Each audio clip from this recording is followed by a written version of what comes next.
Good evening, ladies and gentlemen. I'm kidding, it's just dudes. There's no girls that watch this channel. Hey everybody. This is a little late, but we're finally doing our Halloween special.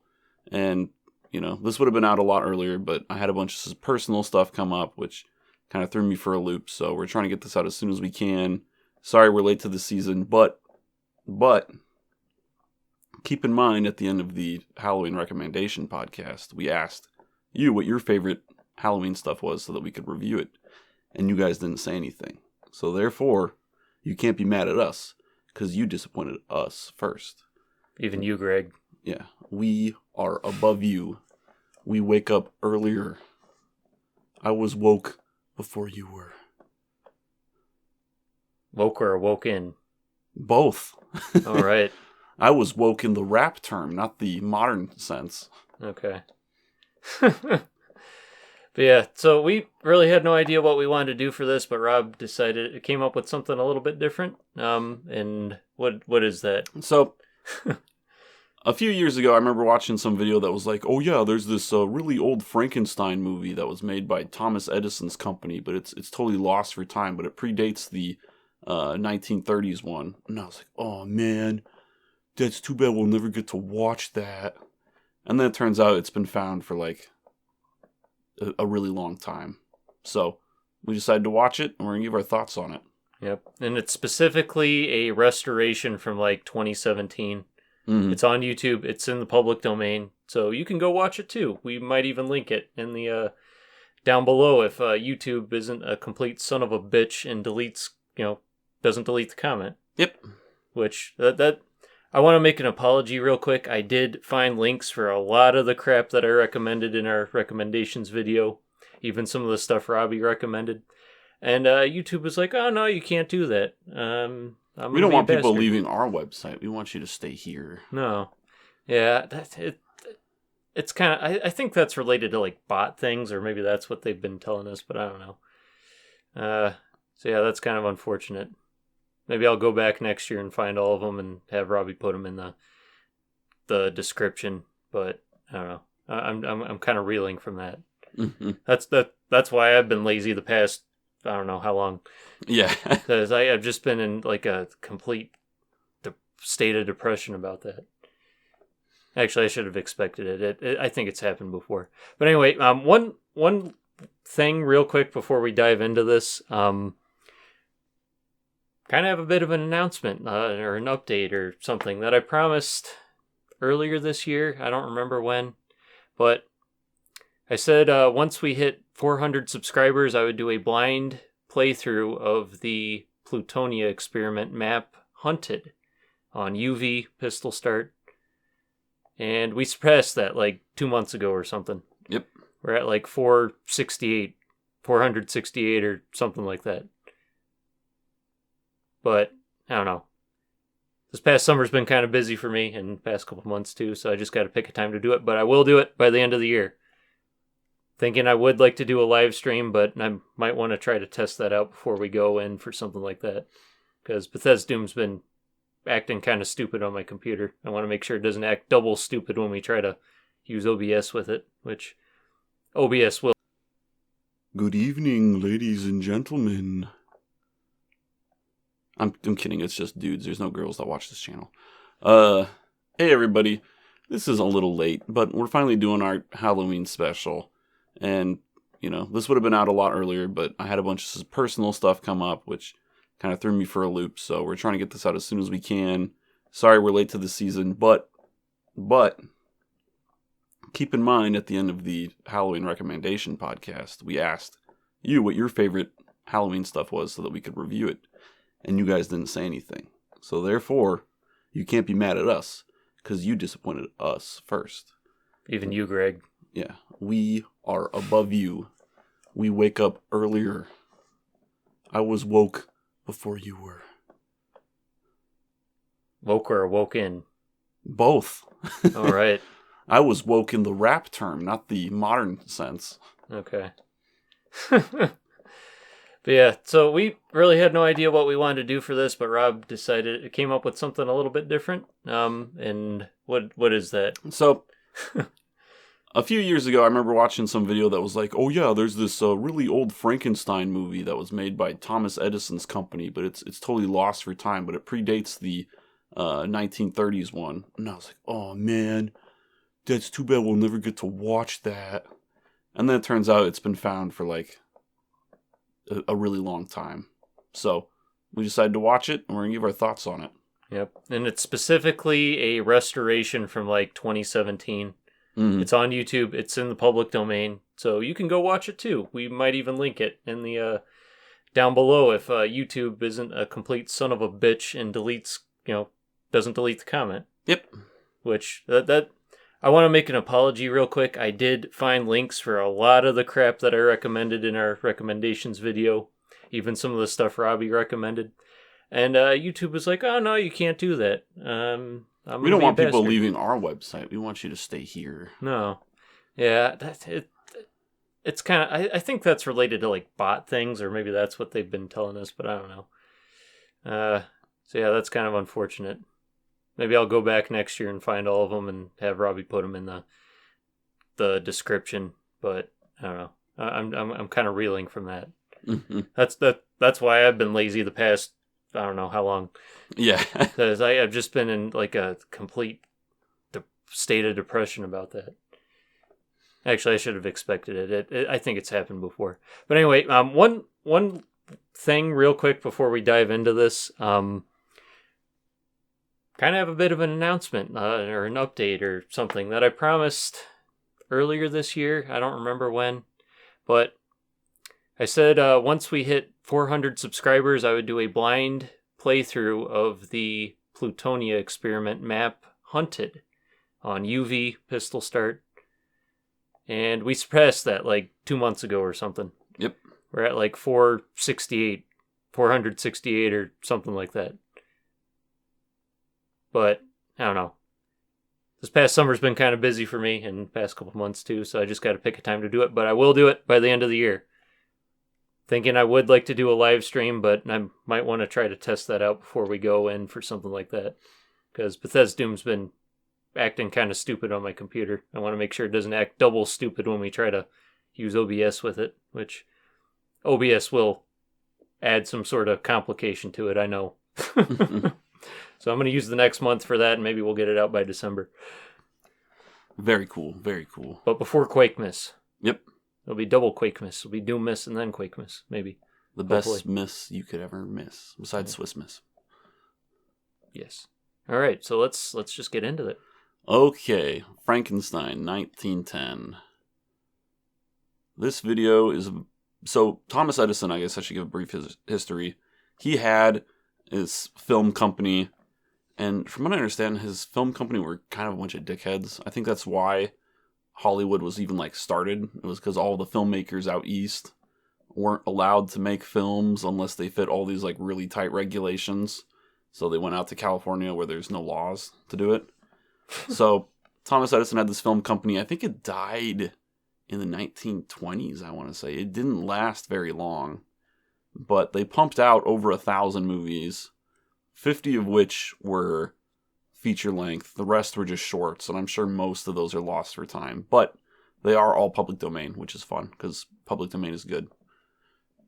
But this Frankenstein movie, again, predates the Boris Karloff one, which is cool. I think it's the first film adaptation of Frankenstein. That's, if I'm correct, this is the first one. It was relatively met with good reviews when it came out. The biggest highlight, people would say, is the creation of Frankenstein, which we'll talk about a little bit later, but yeah, that is the best part of the movie. But some people were like, this is dark. This is like too dark for people. Like maybe if you work at a graveyard you can enjoy this, but this stuff shouldn't be put to film. And for the record, this one is a lot tamer than the 1930s one. Which goes, that's kind of saying a lot. Yeah, which is very tame. It's just people had different standards back there. What can we say? Yeah. It's not like the book had existed for almost 100 years by that point. Yeah. I suppose I should ask, have you read the book? I have read it twice. Okay, that's what I thought. I read it once for fun. Well, actually, no, both times were not for fun. I had to, it was like the ninth grade. We had to like pick classics to like read, or like, yeah, I think we had to do classic books because I was in the advanced class, and like do book reports on them. And I did like a bunch of like, I pretty much read every gothic horror like classic, almost every one. I didn't read Phantom of the Opera. I don't know if they had it, but I read Portrait of Dorian Gray or Picture of Dorian Gray. I read Dracula, and I read Frankenstein. I think we were supposed to do like 4 book reports over the course of the thing, but like it kind of got like it got the fourth muddled, one I remember. Yeah, it got muddled, and like I didn't even have to turn in my one for Dracula. And thank goodness for that, because that's a bit of a tougher nut to crack Mm-hmm. than Frankenstein. But yep, I've read, and then I read it again like maybe 2 years later. And I remember like the people in the grade ahead of us, like I was like a sophomore year, so they were reading it as like a junior, and they were like, "Oh, this book's such a tragedy." It's like, "Oh, tell me about it. I've read it before." It's like I got to read it again. Like I was kind of upset about it. Frankenstein is one of those pretentious English teacher books. Like, oh, you have to read this. You don't understand how smart it is. Okay. I don't know. I wouldn't call it pretentious. Yeah. Yeah. I read what I thought was the full version of Frankenstein in like 7th grade, but it was definitely an abridgment because it was not very thick at all. I think it's actually not that long of a book. It's not that long, but I'm sure the one I read was shorter because this was a very, very short book. This is one like you could read in like an hour. Oh, okay, yeah, that's definitely. But it said Mary Shelley on the front of it, so I always assumed it was the real book, and I think they just took text from the real book and shortened it a ton. Yeah. So. Look at that copy of Robinson Crusoe I have on my friggin' shelf there. Yeah, that's an abridged version, and it says Daniel Defoe on it. Oh, it says Great Illustrated Classics, but guess what? That is not the actual book. It's an abridged version. They hide it. They do. Mm-hmm. They're real bastards about it. Maybe not those ones specifically, because it does say it on the back, I think I can kind of tell, and maybe on the front. But yeah, some versions of classic books are real bastards about hiding that. You got to be careful if you want to try to find the full uncut version. That's the best way to put it. I don't know. So I've always had a decent familiarity. It's probably a little fuzzy for me now, but I understand what goes on in the book somewhat well, I like to say. Yeah. In other words, you know that the movie is not much like the book. No, not much like the book at all. Which the movie is based on a play. Yeah. A play adaptation on it, which I have Are we talking about the 1910 or the 1930? The 1930. Okay, from now on we'll call one of them Edison and one of them Karloff. Okay. So yeah, the Karloff version is based on a play, and I don't know when that play is from, but they list the credits, like who wrote it, I think, in the title screen. So I think it had been around for some time, because that had also happened to Dracula. Yeah. Which that was also based on the play version, kind of, even though that one is a little bit more closer to the book than Frankenstein is. But anyway. Yeah, you can definitely tell that I'm going to assume that this Edison version was also inspired by a play, because this one reeks of theater kid vibes. Yeah, kind of. So, should we get into what happens in the Edison version of Frankenstein, the story? Yeah, and it's surprisingly, it's going to be quick, because this is only like a 12-minute movie. And you could probably cut out about 4 minutes of that 12 minutes, and it would still have the same story. Yeah, pretty much. Yeah, just one thing real quick, like they don't really have like intertitles or whatever to tell you what people are saying. It's just like transitional between scenes. It just tells you what the scene is about. Yeah, and you can kind of tell what they're saying sometimes if you can read lips partially, but it would be cool to have someone who's really good at lip reading figure out what it is, because there's a lot more talking in this than I would expect, and I'm just like, I don't know what you're saying. I don't know what you're saying. Yeah. They kind of emote with their like arms and stuff. Yeah, there's a lot of overacting in this, and I understand in theater it's kind of important to overact, because if you're far away you can't really see what's going on. But on films, as you can imagine, it's just weird watching Frankenstein like throw his arms around and faint, and it's so weird. Okay, so let's go into it. So it starts out Frankenstein's at home, I think. Yeah.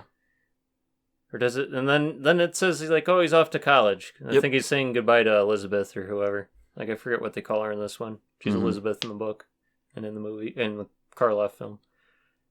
Then he goes off to college, where allegedly in 2 years he finds out the meaning of life, and that's got to be the most solid college education you just can't get anymore. Yeah.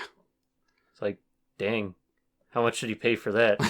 Adjusted for inflation, too. It's probably less than what I paid. Yeah. Damn it. Yeah.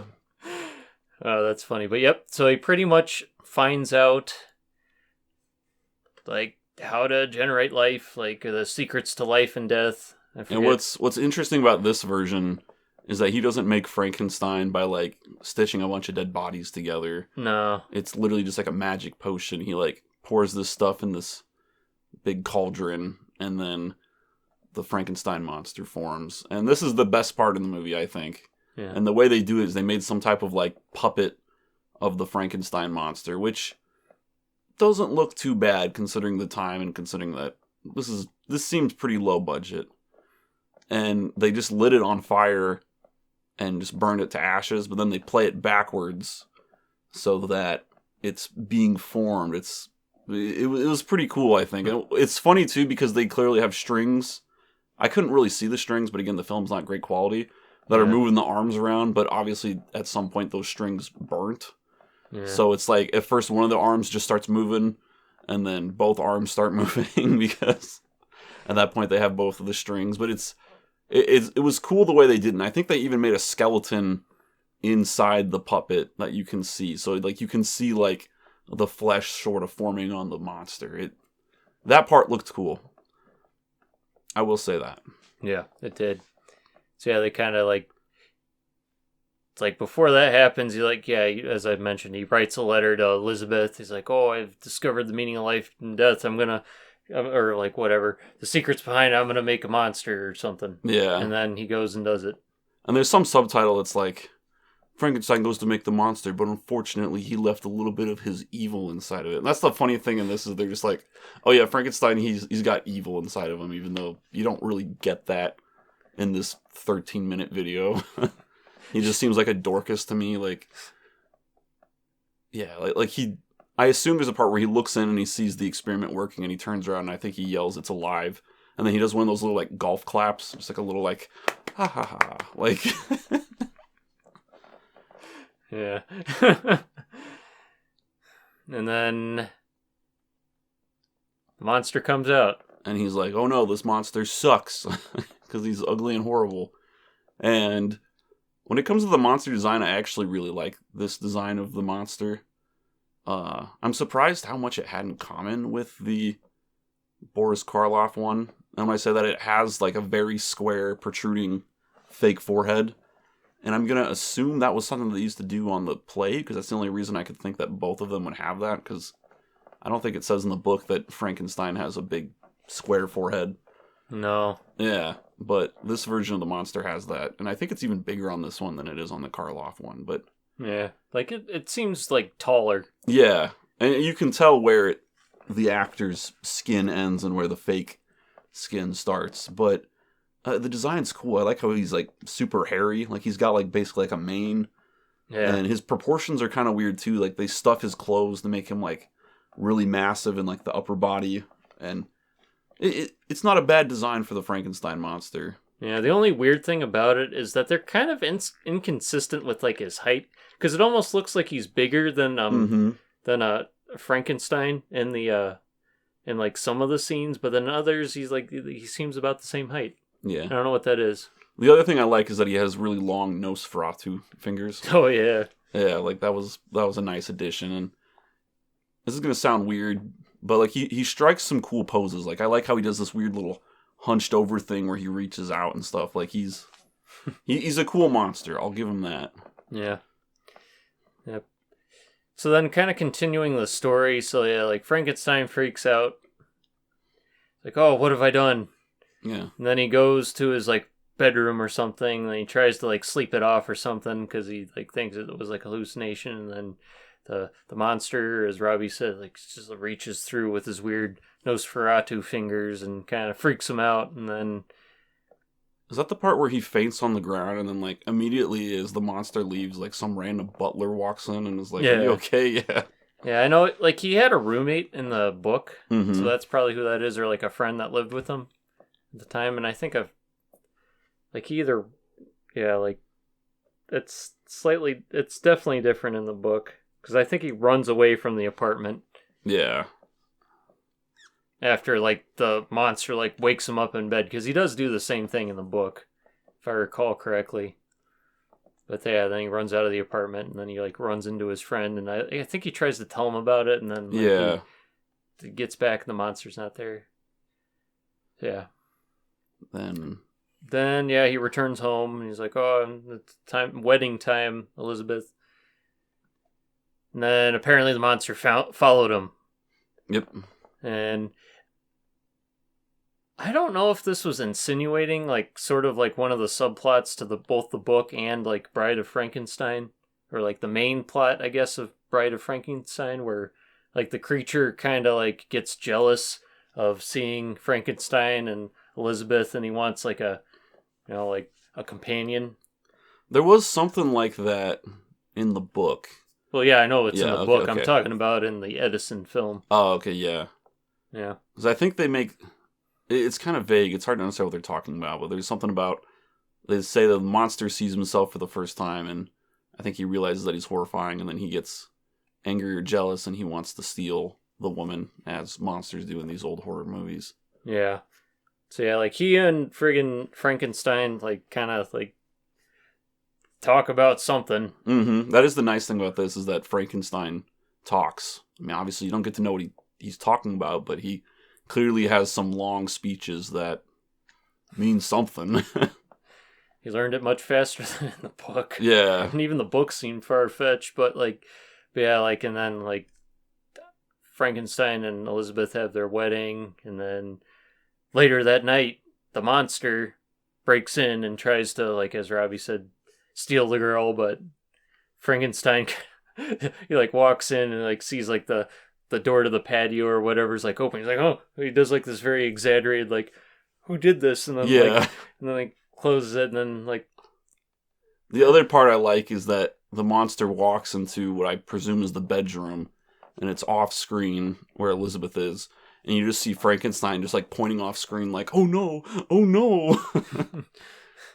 It's like, wow, look at all that movie we're not being shown. Yeah. Goodness, Thomas Edison, couldn't you do anything right? So yeah, they follow, like, then, like, the monster, like, goes out, and then... Here's the part I'm still not sure what's going on.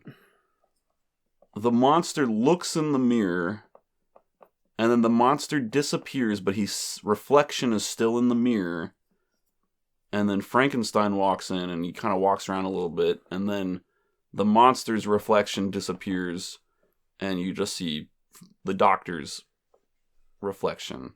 Yeah, they kind of, like... And I think I read, like, online or something that it's supposed to be that, like, the monster sees himself and then he disappears because of that, but he already looks at himself in the mirror in the movie, so I don't know what's happening.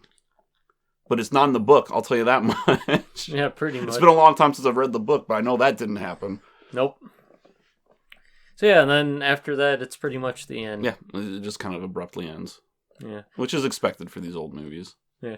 Oh, since we kind of half mentioned it, the mirror is used in,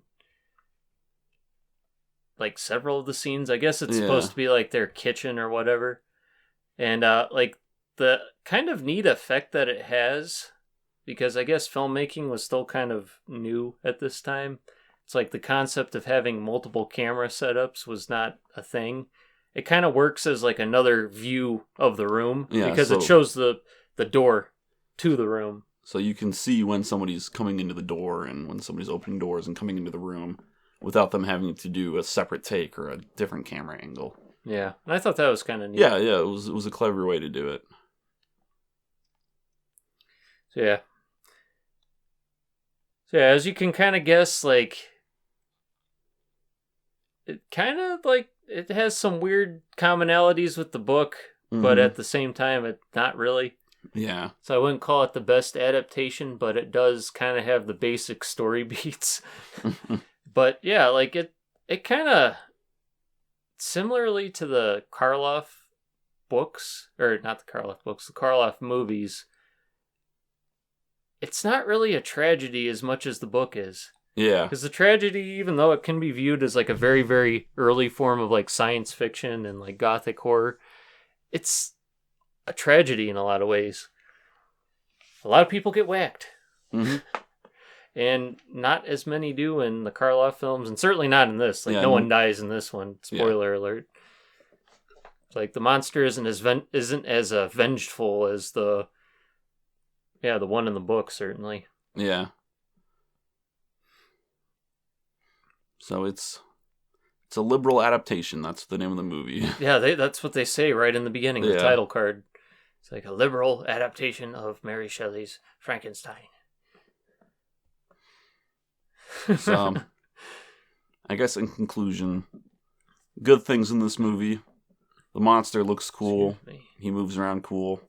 The monster's creation scene is cool. The sets are what you would want them to be. I mean, obviously they look cheap and painted, but it's still like you've got castles in the background and skulls and stuff. Like, yeah, it has the vibe, the atmosphere that you would want from a old Frankenstein movie from 1910.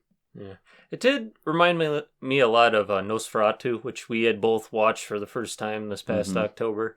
And Nosferatu is much better than this. Yeah, well, it's a lot more of a film. It's longer. There's more inner titles. There's like, the ones that tell you what people are saying. I forget the specific name for them.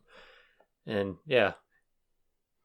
What I did think is funny is that both Nosferatu and this have like a weird cop out. Oh, the monster disappears way earlier than it does in the book. So there you go. There's another weird similarity between it and another horror movie. Do you think that anyone from the team that either acted or created the Karloff film saw this? I'm going to go ahead and say I think so, but I could be completely wrong here. I don't really know how well distributed this movie was. Or well known. Yeah. Yeah, I'm kind of curious, because I think the thing that made the Karloff version of the monster so terrifying back in the day is, well, it's a different thing entirely from the creature in this movie. Yeah. Because it's like a reanimated corpse. And you gotta think, how would a reanimated corpse move and act? Yeah. So I don't know if I assume since the play had been around for a while that maybe some thought had been put into that, but seeing it for the first time and the big screen. Yeah. And with all the makeup and stuff and up close that you don't get with the stage. Oh, yeah. So, I don't know. So, I think I do like the Karloff one better. I haven't seen it since I was very little, though, so I don't want to put a firm hold on that. But I'm pretty sure I like the Karloff one more. Yeah, it's good. And definitely follow up with Bride of Frankenstein. Where, yeah, that one, I think, I go back and forth whether I think that one's better or not. I know most people generally consider it to be better, but I haven't seen Bride of Frankenstein, so I don't know. Yeah, it's definitely much more fleshed out in a lot of ways. And it does continue, like I said, that plot where, the monster wants a companion. But they go through with it more in the movie than they do in the book. Yeah. See, I don't know if the, Bride of Frankenstein was based on any play or if it's just... No, I think what it says, it's kind of a continuation of the adaptation that the film was, and then based on a subplot. Yeah. That's what it says in the title Based card. on a subplot. That's funny. It does. It says based on a subplot of Mary Shelley's Frankenstein. Which is really funny. Yeah. Yeah. So yeah, this isn't a waste of your time. It's still interesting to watch just from a film history sort of standpoint, and also for the fact that it's not very long. I think it's as acted as best as it could be. Yeah. Since film was in its infancy at the time. And maybe Nosferatu is a better film because there's more of it there, and I think there was a bit more thought and money put into it. And it's more faithful to the source material, too. Yeah, that is true. For the most part. But Yeah. Would recommend. Yep, I would recommend this one too. Yep. And before we go, well, we already pretty much said it. We don't have any more Halloween recommendations. Yep. Because, I don't know. I didn't really think of any. I did check out some new stuff, so I guess I would say if you haven't seen the Karloff Frankenstein films, go watch those. But it's already after Halloween, so what are you doing? Mm-hmm. Wolfman's good too. Sweet. All right. Well, this has been a late Halloween special. Should we just call this a Christmas special? This is a Thanksgiving Thanksgiving special. Okay, Thanksgiving special. Happy Halloween, pilgrims. Mm-hmm. John Wayne at the first Halloween/Thanksgiving. Yep. Because the pilgrims skipped Halloween too. That's a very little known fact. They missed it that year. Yep. Happy Halloween, pilgrims. Yep. All right, take care. This has been the worst ending to any one of these we've ever done. Yep. Nowhere to go but down, though. Hey.